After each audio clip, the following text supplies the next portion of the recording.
Ken Lowe with the Missoula County Democrats. Thanks you all for coming. We have a great program tonight, and don't want to wait any longer. Just to let you know that we're going to have our Democrats going to have a county convention next month. For electing our officers, and we'll have on our website a way to fill out a questionnaire if you're interested in serving, and also if you're just interested in learning more about the Democrats, please fill in on the sign-in sheet up there. So, without further ado, Dina Dwyer, who is the master of ceremonies tonight, and has done a masterful job of putting this together. Let's give her a round of applause.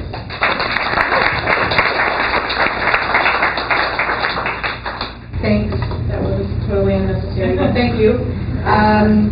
So just want to let everybody know there's coffee over here and tea and some kombucha donated from our friends at Nourishing Cultures, so please help yourself, along with some snacks. If you could, I filled up some sinks in the back. If you could just wash your plate and cup at the end of the night, that'd be fantastic. So it's a little less work for us. There's no mic for questions, and we're going to try and allow lots of time for questions. So if you could just stand up and project your voice, and then maybe you guys could repeat the question before answering it, and let our panelists know who you're directing it to or what topic you're interested in, at least. And then also at the back on the sign-up table, there's another sign-up sheet back there for a potentially new partnership organization to the Missoula or the Montana State Party that would be solely focused on environmental issues. So it would be a partnership organization that would have a seat at the table for different party elections. And if you're interested in becoming a member or an officer to that organization, then please put your name down on that. And so I'm going to let everybody introduce themselves, but we have Anna and Nick will discuss the science of climate change. Robin will discuss climate justice. Amy will talk about local policy issues. Skye is going to discuss federal policy, potentially some global stuff, I'm not sure. And Valen is here as sort of a youth representative to talk about climate dread among the youth.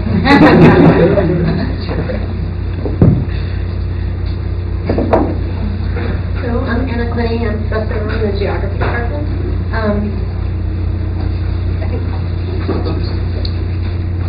I teach the sources on weather and climate. I'm part of the climate change studies minor. Most of my work takes place up in the Arctic. I do most of my research in mountain environments, Arctic environments, and so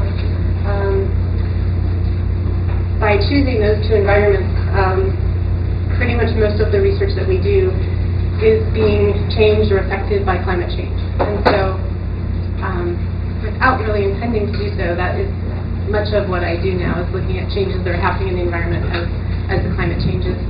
I believe it's upwards of 80% of Alaskans are firmly convinced that they are seeing signs of climate change. I think you need to put the mic closer to your mouth. Okay. Can you hear me now? Yeah. I always have to use the mic. So where I work is up in Alaska primarily, and then also here in the mountains in Montana and western U.S. And we're seeing climate change. Whether we intend to be studying climate change or not, when we're studying processes of hill slope change or vegetation, we're studying change because if you go for 5 years, your study plots are changing. And so if you have questions about global change, I can try to address those.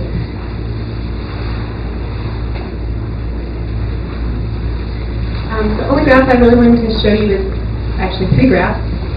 The one on the left is what and all of these were printed in 2001. This is what we were thinking was going to happen to climate change as it occurs. And so we thought that most of what we would see is a change in temperature. We're now seeing that changes in precipitation regimes are probably just as important, if not more important, to human uses. And so we thought that that bell curve there, this one, we thought basically it would potentially just shift to the right. And so we would get more hotter conditions and less cold. The other thing that we thought would happen is that we would get an increase in variability. And so that original graph would smush down, and we would get more of the extremes. And this is all for temperature, but we would thought this would happen for precipitation as well. If you add those two together, this is the third graph. And we're now starting to call this climate weirding. Because when you add those two together, you get things that you haven't seen before. And so more and more, especially in the last few years, we're starting to see things that we really thought weren't even once in 500-year events, but we're starting to see things that are of that magnitude. And so what we get when we add them together is we get this new curve here, much more record hot, much more just hot. And I would say what we didn't do well is we didn't realize that these tails were going to stay large. And so I think, as we saw here in Montana this winter, we still do get cold spells. They are still potentially record cold spells. But they are unusual events, and we're seeing more and more of those all across the board and all across the planet. And I think I'll just stop there. And Nick's going to tell you about the local situation with Montana climate assessment. Where you want to stay, Anderson? All right. Well, thank you guys for being here tonight, and thank you to the Missoula County Democrats for putting this together and having us. My name's Nick Silverman. I am, gosh, what do? I do lots of different things. What I'm going to talk about tonight is my work on the state climate assessment, which was published in 2017. If you guys are interested in some more details than what I show you here, you can go to montanaclimate.org. That was like a 3-year study analysis involving both the University of Montana as well as Montana State, also in collaboration with the National Climate Assessment. So I would encourage everybody here to check that out, because there's a lot of details that I won't discuss here. But so I think, as you know, kind of the science part of it that Anna and I have, it's actually the easiest part of this conversation, because it's really not controversial as much as you might see in the news. This is, from a science perspective, this is non-controversial. We've got pretty much consensus among all scientists. In our climate modeling, we have 100% agreement among all climate models that temperature in Montana is going to increase. And 97% of scientists, which I think is pretty much a consensus, agree on this topic. So the hard part is going to be figuring out what to do about it. And that is up for debate. And, so I think these other panelists have a much more challenging job than I do. I'm just going to tell you, what the science says. So, yeah, thanks. So, okay, this is not just some abstract piece of art. This is global temperatures from 1850 to present, going from left to right, the right side being current. And you'll notice there's some very big differences. The cool colors, cooler colors, the warm colors, warmer temperatures. Cool colors, cooler temperatures. And in fact, the last 5 years are the 5 hottest years recorded as far as global temperature goes. So you can see there's really a big stark difference over time as these temperatures are getting warmer globally.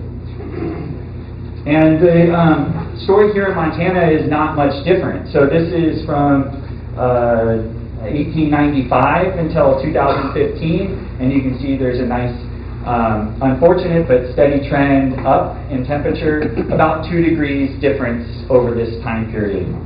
I give this talk sometimes to high school students, and it gets really interesting when I say, we have not, in the state of Montana, had an average annual temperature since 1996.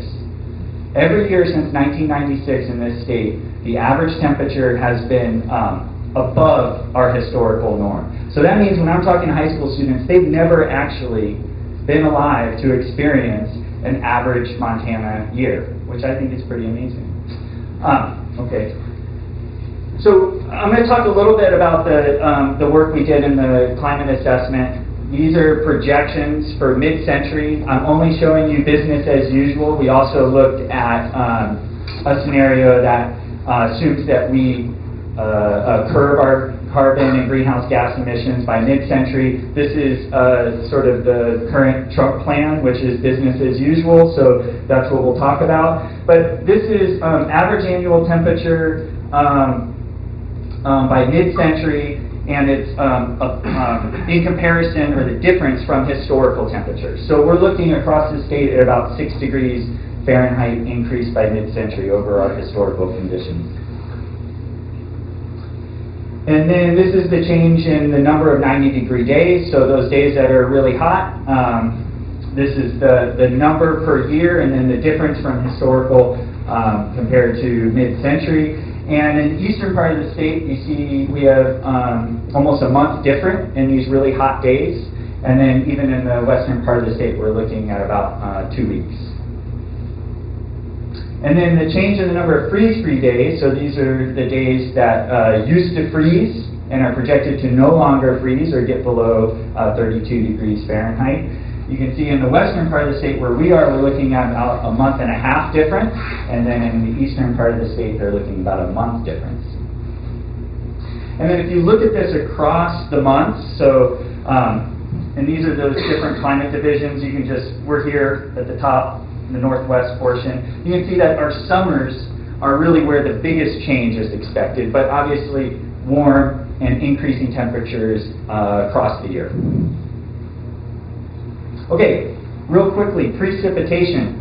Precipitation is more of a second order impact. So in other words, greenhouse gas emissions, they trap heat, temperature goes up, that increase in temperature then affects precipitation. So it's a little bit more complicated and there's a little bit more of a lag, but we do expect to see increasing precipitation by mid-century across the state. But when we look at it over the months, again, us being up here in the northwest, you can see that we get some of these brown colors, and those are decreasing precipitation in the summer months. So warmest, biggest changes in the summer as far as temperature, and then also decreases in precip, both occurring at the same time during the summer. Okay, so what does this all mean for Montana and Missoula specifically? Well, that's really complicated, and to be honest, we don't exactly know what to expect. But one thing to consider is if you go back, all the way back in time to summer of 2017, and you think about what happens winter, spring, summer, what that looked like, we had above normal precipitation in winter and spring, and then we had the third driest and the second hottest summer on record. Everybody remember what that led to? Yeah, not much fun towards the end of the year, lots of smoke, lots of wildfire. And if you're in the eastern part of the state and you're farming, it was a pretty major drought. Those conditions, unfortunately, when you look at how those compare to historical conditions, they look a lot like what our projections for the mid-century average conditions look like. So you can kind of wrap your brain around that. Also, spring 2018, so a year ago, really wet spring, really warm temperatures. Also what we're kind of projecting and showing, you guys remember what happened there in Missoula? Flooding. So we kind of have some examples, just in recent past that tell us a little bit about what we might be able to expect, what these rising temperatures and changes in precip mean. Okay, so lastly, I'll leave with this. This is that kind of funky abstract line picture. So we do have a choice. We are here. The United Nations Intergovernmental Panel on Climate Change back in the fall came out with this big report. They said, okay, there is a big difference between 1.5 degrees Celsius warming and 2 degrees or higher Celsius warming. And it would behoove us to keep things below that 2 degrees Celsius. And we have about 12 years to do that if we want to do that. And so, so the time really is right now. You know, this is a problem we've known about for 40 years, and we have limited time to act. But I do really believe if we do act, we can make some big changes. So I'll pass the mic over to the next person to discuss maybe some ways to act. Oh, no, I just want to talk about the problem some more. And all of you can maybe be part of the solution. So, yeah, my name is Saha. I'm in the Environmental Studies program at the university, and my area is environmental justice, and that has to do with fairness and how environmental decisions are made, who pays, who benefits, those types of things. So, one of the things that I'm going to talk about today is this idea of climate justice, and how do we think about fairness in how we approach climate change. And that's a global situation, but it has local pieces too that I'll be getting to. And this idea of climate justice is really, you can't talk about it without talking about the flip side, injustice, climate injustice. And that's pretty much what we have. That's the problem I'm going to talk about. And that has to do with, you know, what's causing the problems, carbon emissions, but also who benefits from that, but who also then pays the price. You know, in a lot of ways you can say we're all paying the price, but some might be paying the price more than others. It also has to do with who takes responsibility for doing something about this. Yeah, we all need to, but who can afford to? Who needs to help the most? Those are questions that relate to climate justice. Who participates in those decisions? Who has power? Who gets invited to the table? Who gets listened to? Those are important parts of this. Also thinking about who's vulnerable. Are there parts of the world or populations or people, places that really need the most protection or need the most help to adapt? If we're not going to, you know, if we're already on that hot band and we're seeing the effects already, how do we help communities, places that are going through those changes? That's a lot of that. It has to do with resilience and being able to adapt to changes that are already happening, that are happening in the future. Which community, which countries are going to be able to adapt? And you know, part of this idea of the responsibilities and looking at the benefits is this graph over here, which is a distorted map showing the size of countries based on their per capita emissions. So, you know, the EU, Canada, and the U.S., the parts of Asia are all big contributors per capita to emissions. So that immediately says, well, maybe those countries have a bigger role in helping to solve the problem. China also is a huge area on this one. Of course, it actually has more emissions total than the United States now, so it has a responsibility too. So when we start thinking about this issue, I have no idea what the slide is next slide either. Oh yeah, so which parts of the world and which people are most affected? Certainly Arctic peoples are, and you know, not only from those increasing storms, erosion of coastlines, whole villages in Alaska had to move. But their ability to hunt and practice their traditional life ways are being affected. Hunters falling through the ice all over the place. You know, we're seeing a lot of things. The Arctic is actually the part of the world that's heating up the most. And Anna can tell you all about that. She goes up there every summer. And we're also seeing the melting of the permafrost. So places that, you know, you could build on or build roads on or get around in are soggy, or maybe they're no longer frozen or snowy for as much of the year for travel. So that affects people's lives as, you know, the Arctic sea ice melts. Also, it creates more development, more pressure for offshore development, for transportation routes through the Arctic now, and that's going to affect those populations. Not only to Arctic people, but it's so this is a great Indigenous rights leader. You can't talk about climate justice, I'll talk about environmental rights, and we have it in our Constitution, the right to a clean and healthful environment. Indigenous rights are a big part of this. These are the folks that are really feeling the pinch the most up in the high north. And so it's a package deal. Climate justice, Indigenous rights, they go hand in hand. The right to be cold. Next. Thinking closer to home, our tribal communities near us are already planning. They're already involved in climate action plans, resilience plans. They're seeing the effects on their water supplies, on their wildlife, on their ability to ranch, on traditional foods. And this is across the boards, across the country. We're seeing wild rice in the upper Midwest having a harder time. Salmon, foods that are part of cultures, and so it's affecting those traditions, and those it's having social impacts as well. Another part of the world we want to think about where we're doing our tour, you don't have to even get a ticket here. You can just go to different places.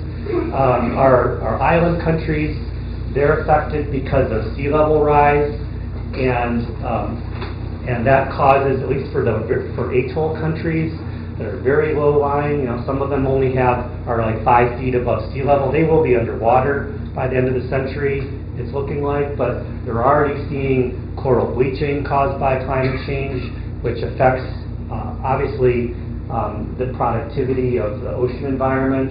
Their fresh water is being intruded on. They don't have water for irrigation, for drinking. You pick your ocean, and you've got island countries that are being disproportionately affected by climate change. And we've certainly seen that in our hemisphere, in the Atlantic, with Hurricane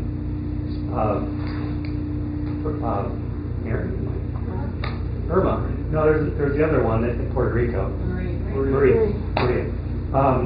So here's, on Barbuda, there is not almost a single car, a single home that wasn't damaged or destroyed in that hurricane. So these are countries too, when you start thinking about, well, how do we rebuild? Well, we've all heard about on Puerto Rico how hard it's been to get the electrical system up or get things rebuilt or supplies out there. They're far away. It costs more to get help. So that affects their resilience. Next. Of course, most of us are affected. This is sea level rise at 80 meters, which is, I think, the extreme prediction in 100 years or so. This is a little twisted projection. So, like, this is Saha, this is Montana up here. It's kind of twisted around. But it's not just islands that have coasts. It's every continent that has coasts. And so these areas are already experiencing. The insurance companies are freaking out. It tends to be wealthier people living near the coast of North America. You see Europe and the West Coast, the East Coast of the United States being particularly vulnerable to sea level rise. Next.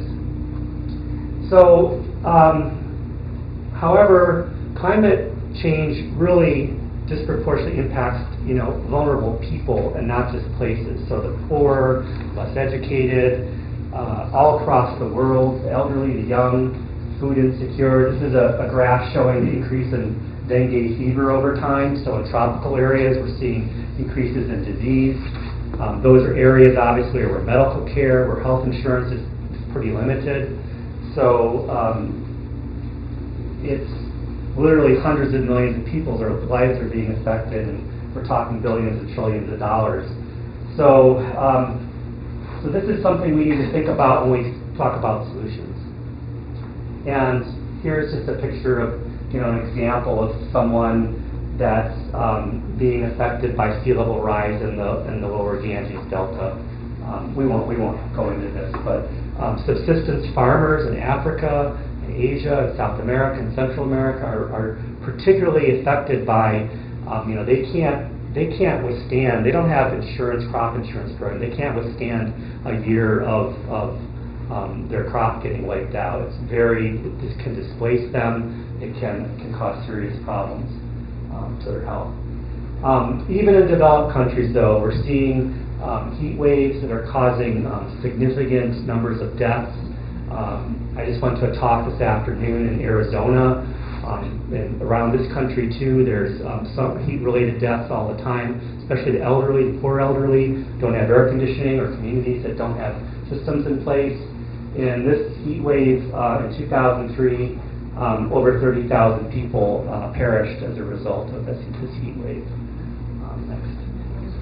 So these are the types of impacts that we're talking about. And with regard to the extreme weather events that Nick was talking about as well, these are becoming more frequent. We've seen hurricane after hurricane. One of the ways I work on these issues, I teach students about them, but after Hurricane Katrina, we took a group of students down to New Orleans and kind of helped with the cleanup and communities that were recovering. But you know, in a lot of ways too, that we call it a natural disaster, so it's somehow unexpected. But we can expect them, and so they're happening more and more all the time. So should we just go, oh wow, that happened, surprise, surprise, right? We need to be prepared. And so a lot of times when you look at and study Hurricane Katrina, you can figure out actually that community was not prepared, and the federal government wasn't prepared, the state wasn't prepared, and so it's not just a natural disaster, right? There's human decision making involved, and we need policies and that make sure that it's fair, that we transition away from fossil fuels in a fair way, that some communities aren't having to pay more for it or suffering as a result of it.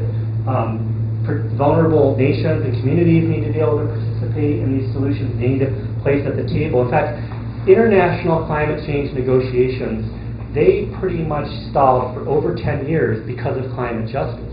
The developed nations didn't want to listen to the developing nations. We're saying, hey, wait a minute, you guys, developing countries, you created this problem, used up your portion of the atmosphere, polluting it for 50 or 100 years with the industrial age. We're just trying to get started, and you're telling us we can't do that. Well, you guys created the problem, you solve it, and developed countries were like, well, if we try to solve it and you guys develop, that's going to wipe it out. And that battle went on for 15 years. We wasted 15 years that we just don't have the luxury of having. So this is another reason why if we're going to work this out globally or amongst communities, we need to think about climate justice. Next. Katrina was a government disaster. You remember Brownie did a great job. He didn't do a great job. FEMA didn't do a great job. Army Corps of Engineers didn't do a great job. The levees weren't built right. A lot of investigations. They didn't have an evacuation plan. All these people were trapped at the Superdome without food and water for 4 or 5 days. The buses were there, parked, didn't get used. So big mess. Do we learn from that? Maybe. It's ironic, though, that a lot of the people that never were able to go back to their home, think about having to leave Montana because of a natural disaster. How would that feel? They had to leave New Orleans. It's a very deeply rooted culture. A lot of them moved to Houston. What happened in Houston? Another hurricane, Hurricane Harvey. So a lot of those folks were moving to the low-lying areas that got whammied again. So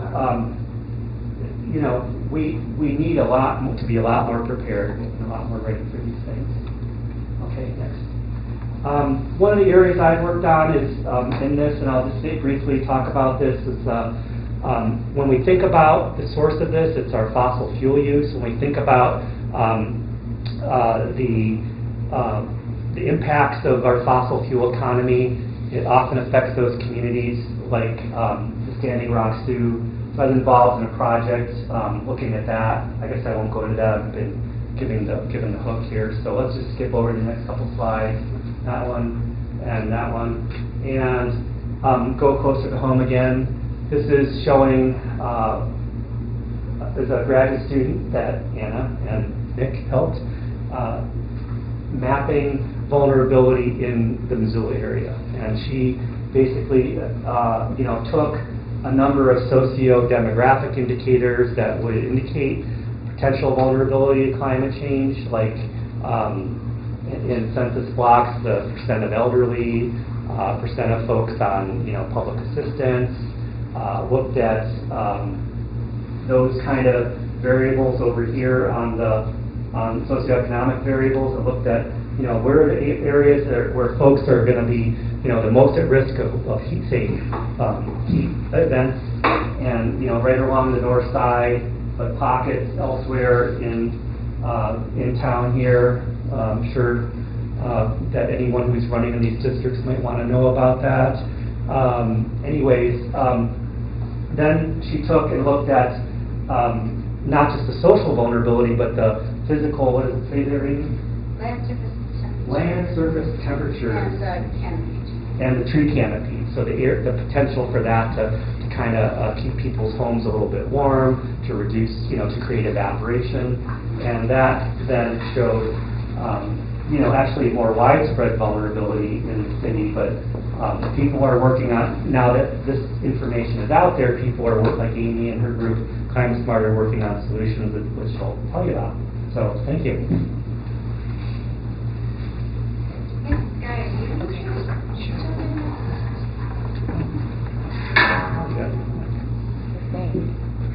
Is it turned on now?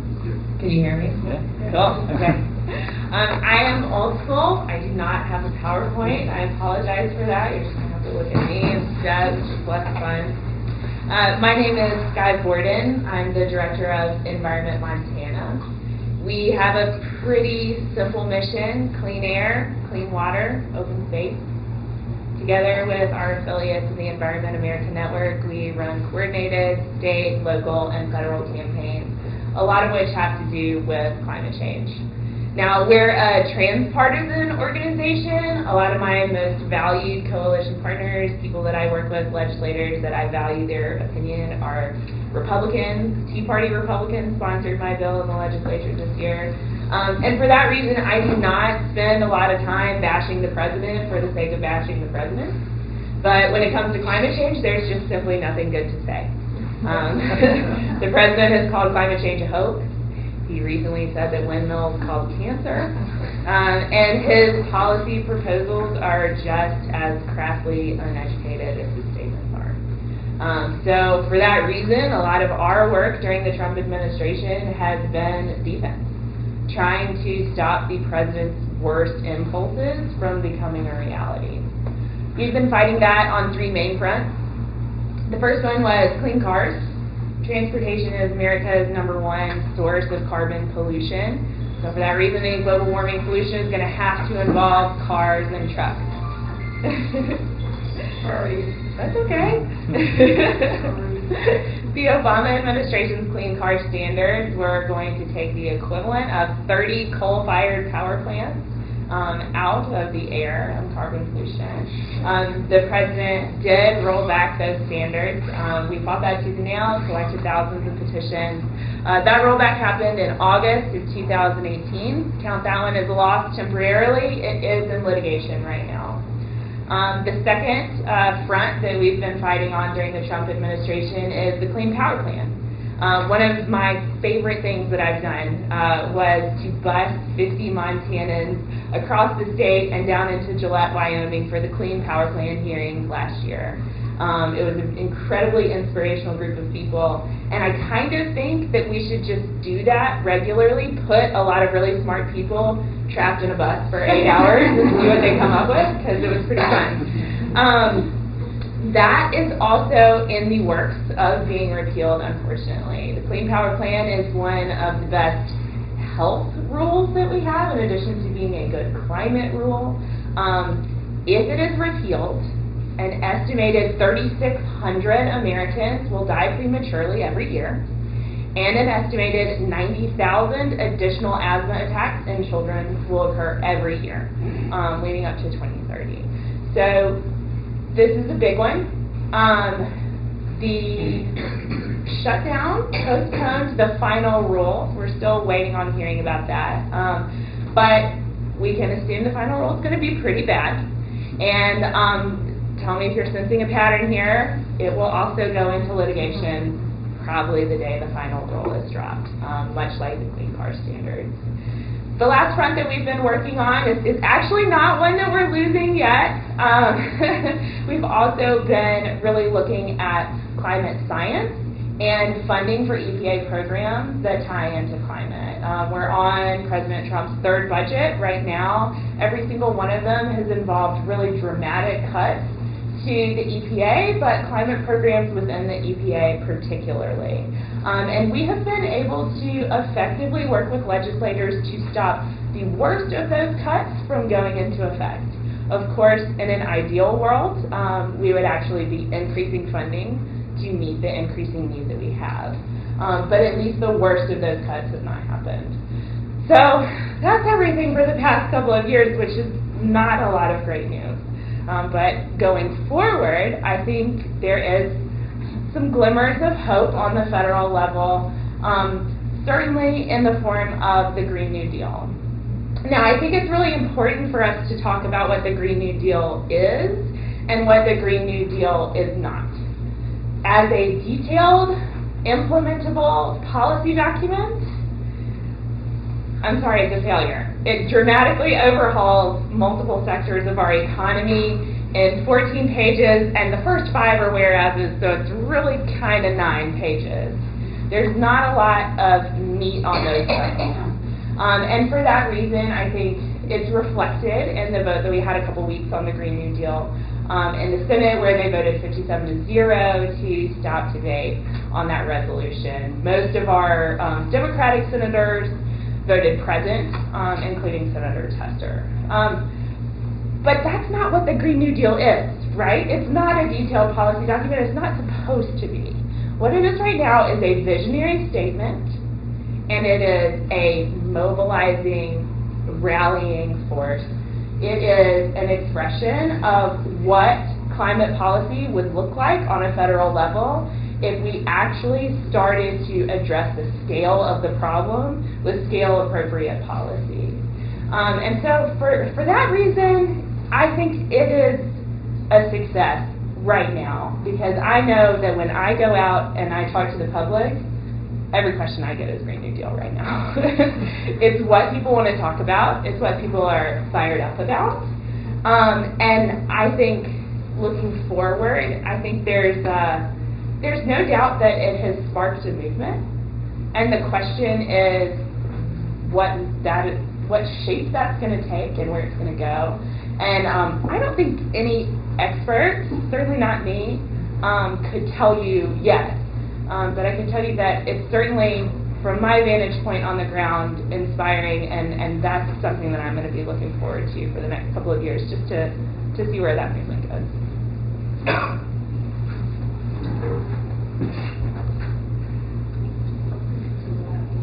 Now I'm on.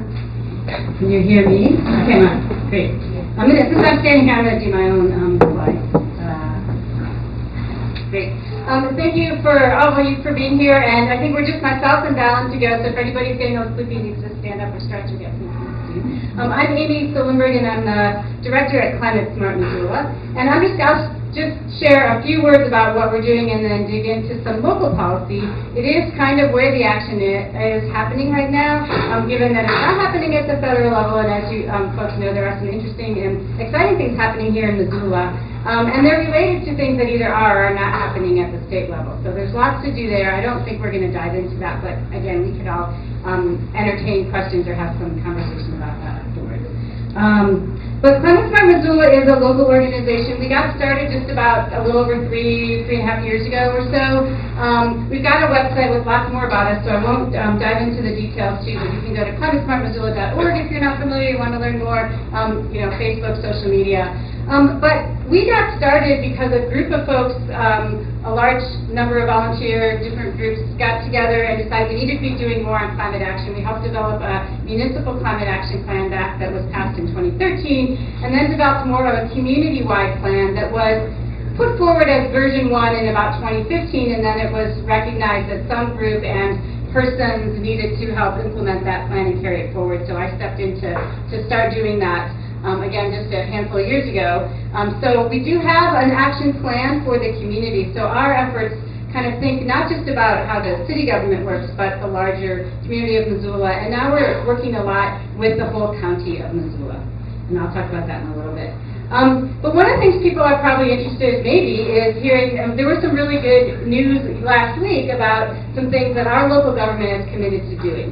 So I thought I'd just dive in right away and talk a bit about that and then stretch back out to some other policies. So I think my job is to look at local policies. What local actions are we doing that have sort of a policy bent to them? Because as you guys know, maybe interested in the Democrats and or electoral politics, who we elect matters. And I will argue that everything that happened last week had to do with not just who we elected, but also our local government and how they prioritize issues, how they prioritize staffing and funding and those things. And that comes, in this case, from our mayor and our council, the folks that work in the city and also at the county and our board of county commissioners. So I'll talk just a few minutes about that. Anybody not hear about what happened this last week? Okay, we'll give you more details afterwards. But Skye asked me just the other day, were you tired of winning yet? It was really exciting. And this, basically what happened, and I think a little bit when we're trying to talk about policy, it's interesting to think about why some things happened the way they did and why we could actually claim at least some steps in the right direction.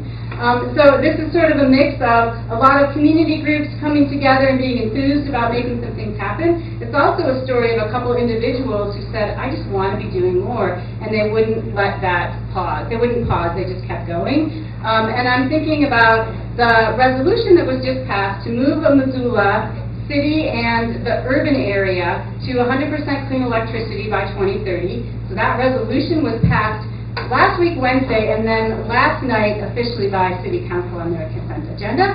And basically, the foundation of that resolution is an options report where myself, Diana Mineta from Missoula County, and Chase Jones with the City of Missoula, together with Tom Platt, who is an energy consultant, worked in the community for a long time, has lived here a number of decades.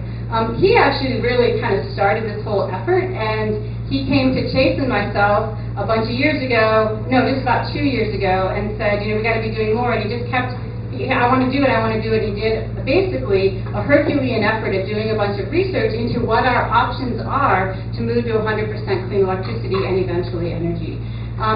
Folks, if you know Tom or knew of him, he passed away sadly way too young from cancer this past fall. But a lot of this work was carried on because he just wouldn't quit. He just kept calling me and staying up and like, what are we doing next week? Okay, we'll meet here, and we're going to meet with this person. You guys show up at this meeting, and he just was a force of nature. And I know in this, you know, you folks all out there know those people, or maybe you even are those people. They matter. That's how this whole effort got started. So I'll dive into just a little bit of what happened, thanks to Tom getting us sparked. We passed the resolution that City of Missoula County formally commits to take the necessary steps to power the community with 100% clean electricity by 2030 in the Missoula urban area, and we tied it to this options report. So just really briefly, if you wanted to know more about this, we keep the actual options report because in my 6 minutes allotted of each, I have like 3 left. I wasn't going to go into the details of it, but it's on the MissoulaPromise.org, and there's actually a link right from our homepage there. You can check it out more. But there's a report, and then there's also a bunch of appendices which are really diving into the details of some of the work. And there's especially energy efficiency and conservation, which is where we think about weatherization and environmental justice and helping people have healthy homes. There's a lot more that's not in the report that's in some of the appendices. And again, what we wanted to do with this report was have a lot of details and some technical analysis about what it is that we can do in our community. So when we do have discussions with the powers that be being especially our monopoly utility, Northwestern Energy, they know that there's some substance behind our work, and they know that we've thought critically about some of our options. Just a couple more things about what this resolution is. It looks at the urban area, so not just the city limits of Missoula, but a slightly larger area. And we were careful to define that scope that we were talking about. And what the idea is within this resolution is to take the energy mix that we get here in Missoula and think about the fact that about 60% of it is considered clean, renewable energy. This is basically the profile of Northwestern Energy's mix of electricity that comes to Missoula. The green is basically the clean energy, you think of it as green, wind, hydro, and a little tiny bit of solar. And then about 40% of the electricity that comes here is thermal-based. And the idea in this report is that we've laid forward is to try to add new clean renewable electricity in proportion to that comes to us that's still fossil fuel based. Hopefully Northwestern Energy will also continue to green their portfolio to make it a little easier on us, but we know we have to go that extra mile or really add clean electricity in order to compensate for the fact that we are still getting some energy that is has a greenhouse gas emissions footprint to it. So again, we're trying to reduce our greenhouse gas emissions with this. So just really quick, because people asked us a lot, this is a graph. If you can see it, the yellow is basically the price of solar, and the green is the price of wind. So as we look forward, solar and wind are becoming incredibly economical. Coal has not changed very much. That's the dark line. And battery storage also is something that's just really, it's amazing what's happened to battery technology and the cost of storage. So wind storage and solar are what people around, not just Missoula, but around the country and the globe are looking at as that way that we can power ourselves, at least in electricity. And then the whole idea there is that then we electrify everything. And that way we get to basically a carbon footprint that is very small.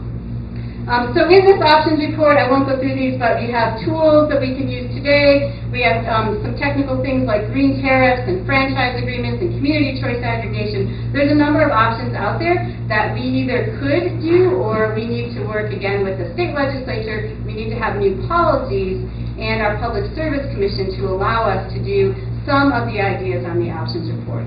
And that means that, again, we're going to have to work with the utility, with our legislators, and with the Public Service Commission to bring some of these options forward if we're really going to meet this goal by 2030. And just a couple of things then to step back a little bit. A number of years ago, we did the first kind of greenhouse gas inventory for the community of Missoula. And this is by sector. And transportation is the largest piece of the pie. And that speaks to what Skye mentioned earlier with working on clean cars. Clearly, we need to not just work on electricity, but the green is residential area, the orange is commercial, industrial is very small. This was done before hyperblack, before Bitcoin mining came into our arena, so this would shift and change with that. But the built environment is only one thing that we need to think about. That is where the electricity sits, but it's also where you have a lot of natural gas for heating, especially in our world. But we again need to look at transportation, and then solid waste is about 10% of our greenhouse gas emissions. So when you're thinking of policies that we need to address climate change, it's not just solar and clean electricity, it's the whole suite of things that come together there. And then, so transportation, our bus is making a walkable community. There are policy decisions made at so many different levels, from the federal, whether we get grants that allow us to purchase electric buses, which we're successful at right now. Is that going to be coming forward? And then different, very Missoula-esque decisions that we can make at the policy level about transportation. Zero waste, there is a new effort. We have a 0 by 50 plan, and now the opportunity here is to build community support for it and bring more capacity to that. It needs a whole lot, but there's a whole lot of interest in that place.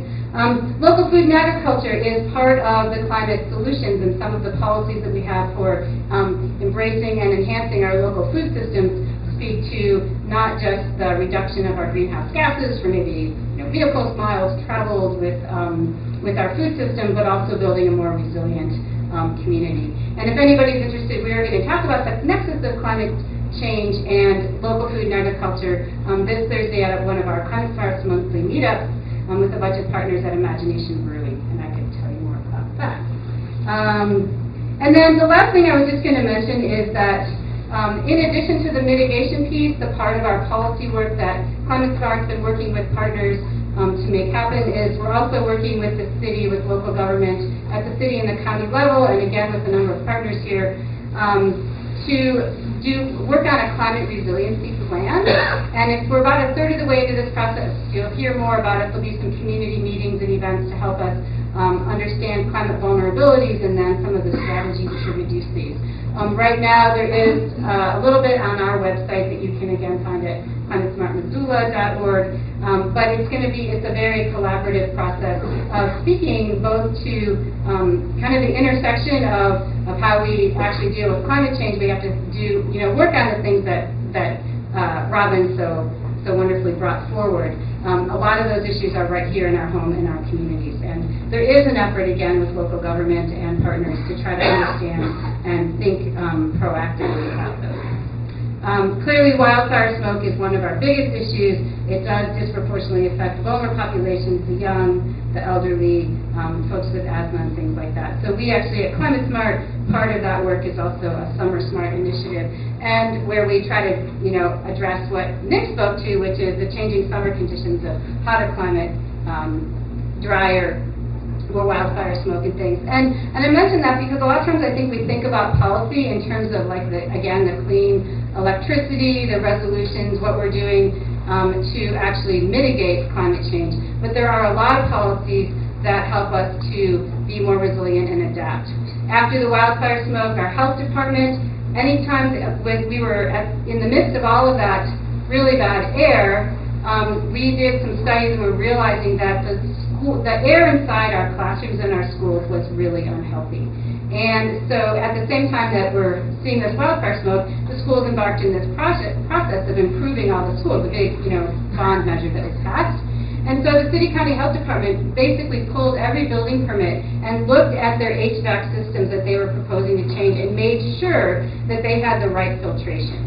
Those are some of the small maybe the real, I don't know if they're actually policy, but there are some of the policy level decisions that get made within our local government to help us.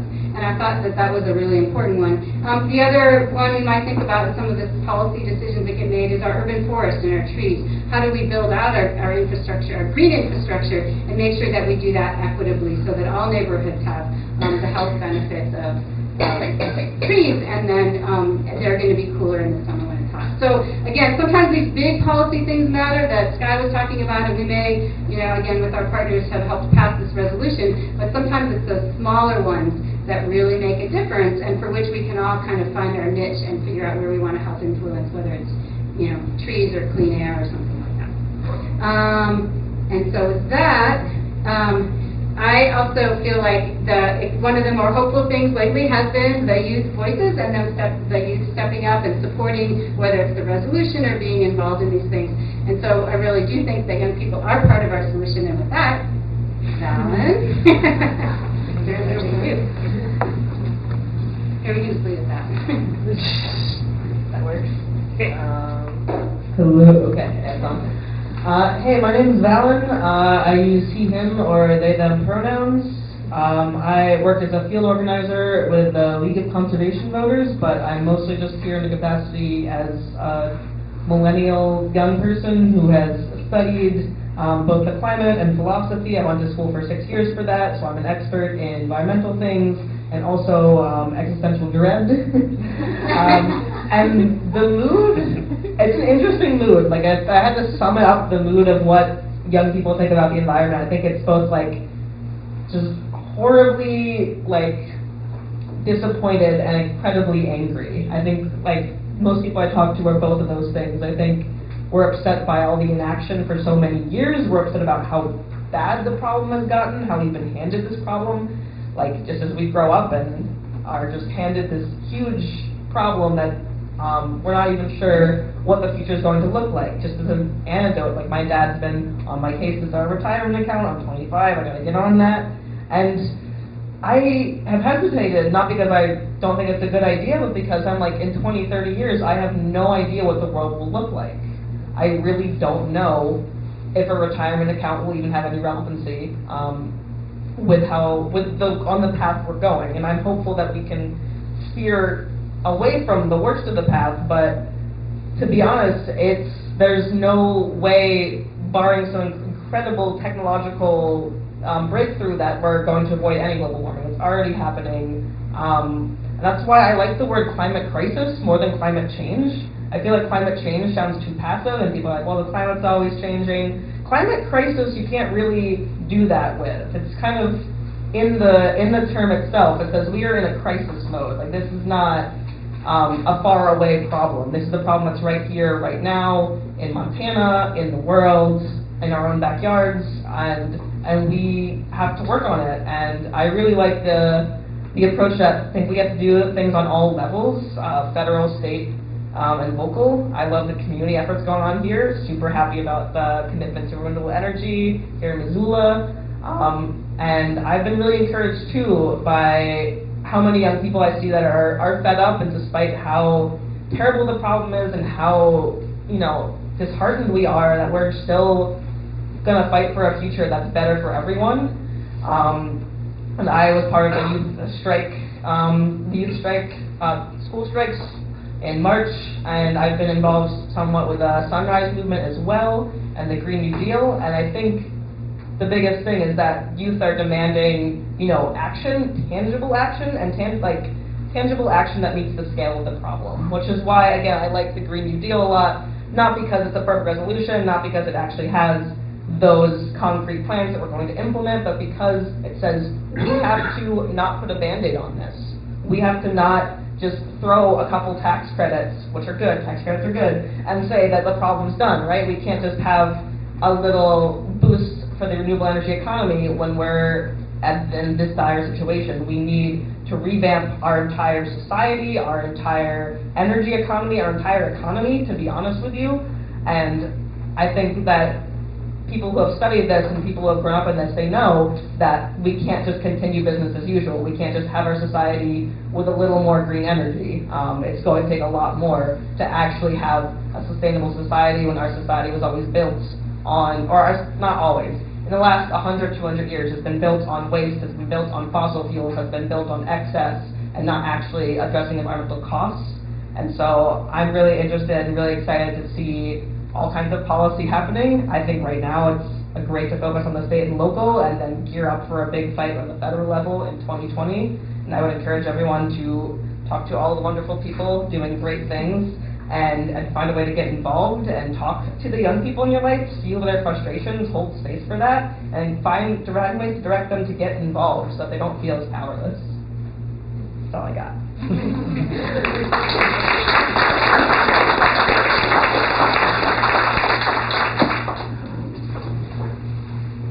So let's take the question. Has anybody done an analysis on 331 up in the state? Obviously, there's different people on different sides saying different things, but I'm wondering what people who are looking at it, like you guys are, what do you think about that? We'll just take the question and then repeat. For anybody who doesn't know in the audience, 331 is the Northwest Energy buying whole strip of war for $1. Repeat the question, please.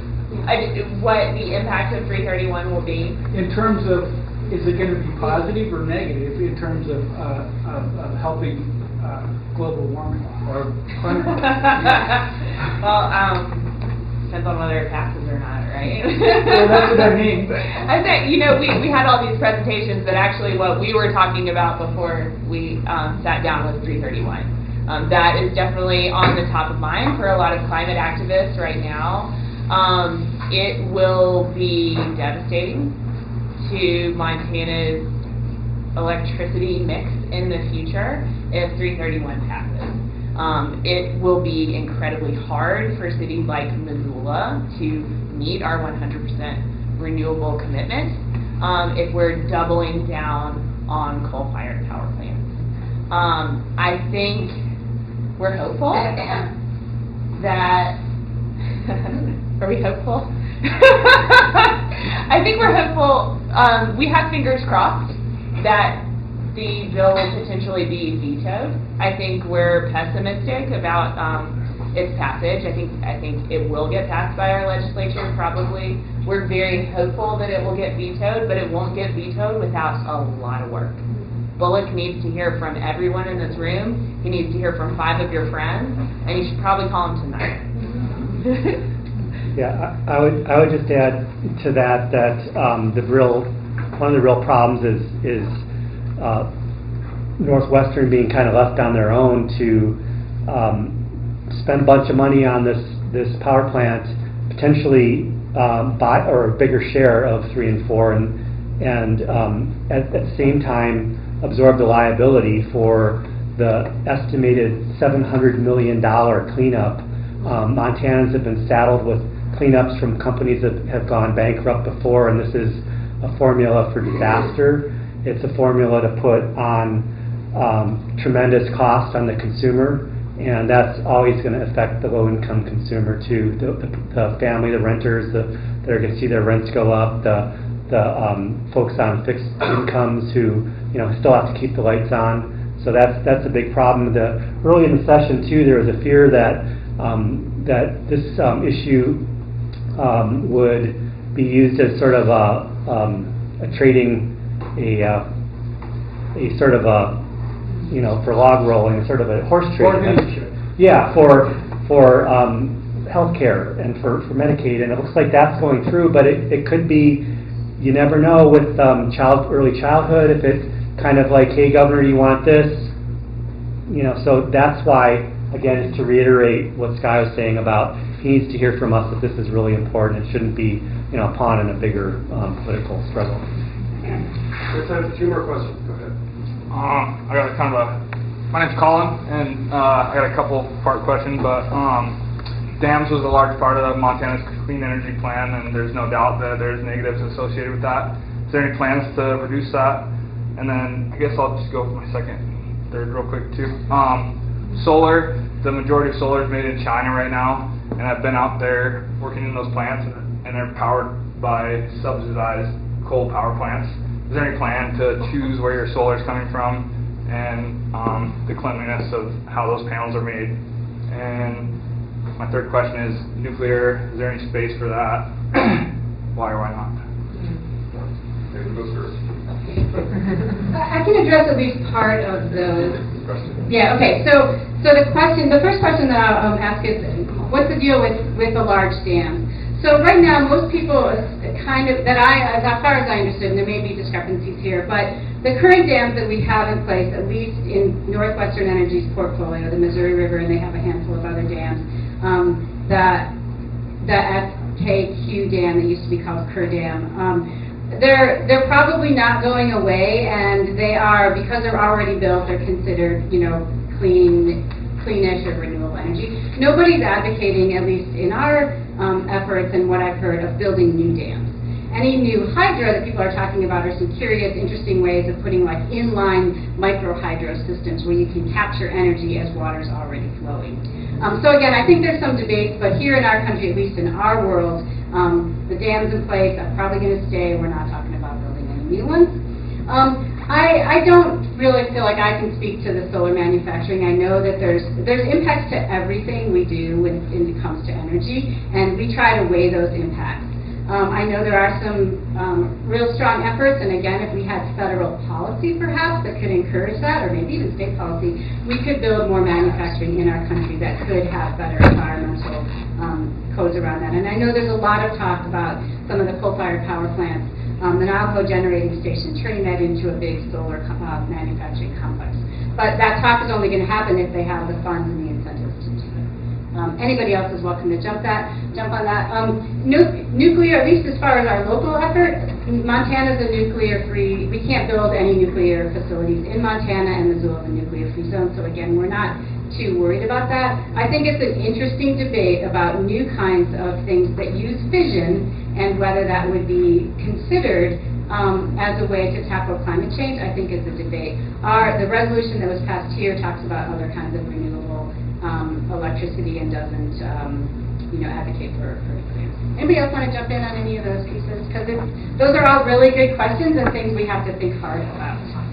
I would just add that, with nuclear, you've got the problem of the mining, and, communities are affected by it. It's radioactive, right? And so that stuff gets spread around. Then you've got the waste problem, too. So it is carbon-free, but there are impacts. Okay, we got Karen. I have a question of how we can partner together with some or all of you as Democrats statewide, because part of the issue is you look at all the red counties in the state. I was, worked hard for the passage of I-186. In Lincoln County particularly, where I'm from, that county absolutely didn't want to hear anything I had to say, and doesn't believe in climate change at all. So I have a sense here in Missoula, we're very progressive, and it's an echo chamber of sorts, and we need to get out in the state and educate in the state. And is there any organized effort to team up with Democrats throughout the state where the Democratic chairs in each of the counties can host a session like this to come out and educate those rural red communities where there's so much resistance because we can't make the change here on our own, and we're all with you, and if we've got 12 years, we really need to look at this as a statewide, obviously nationally too, but what can we do within our state? And I'd ask you each to consider what can we do, and it's not an answer I'm looking for right now, but I think we can put our heads together with the 32 counties that have that county democratic structure in place to host you coming out there and doing these kinds of forums. Your thoughts?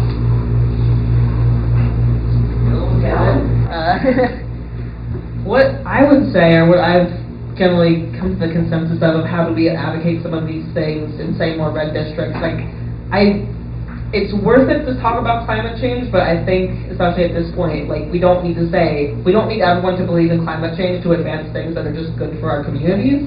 And I think there's been a lot of success in more red and rural areas, reframing renewable energy as a great job opportunity, as the cheapest way to get electricity, as a good local revival of Rust Belt states. And I think that's been really successful when you when you still have the climate change there, but you don't have it up front. We're not doing this because of climate change.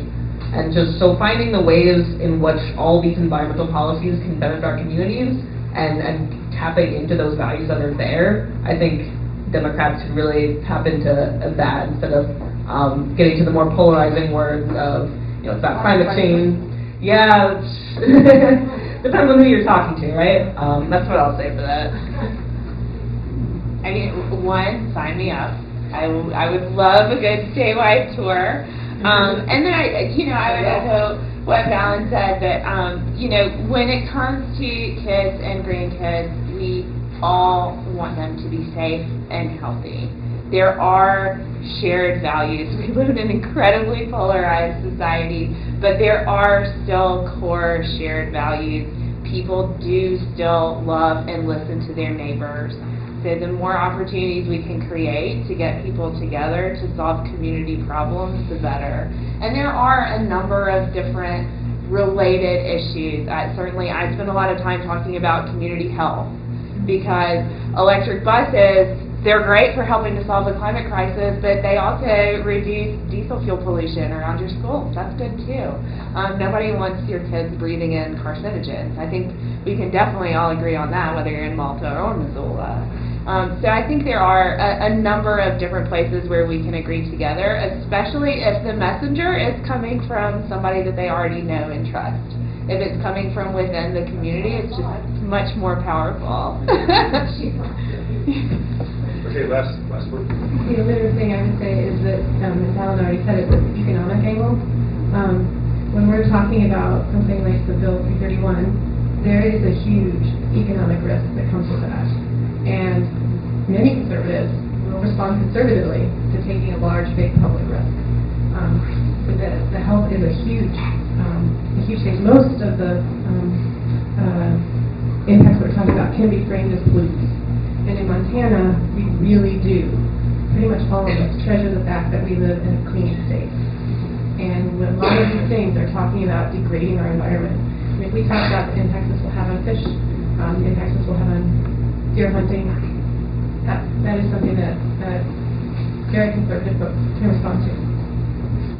And I also would just say, don't give up. You may have had more influence than you realized as you talk to your neighbors up in Lincoln County.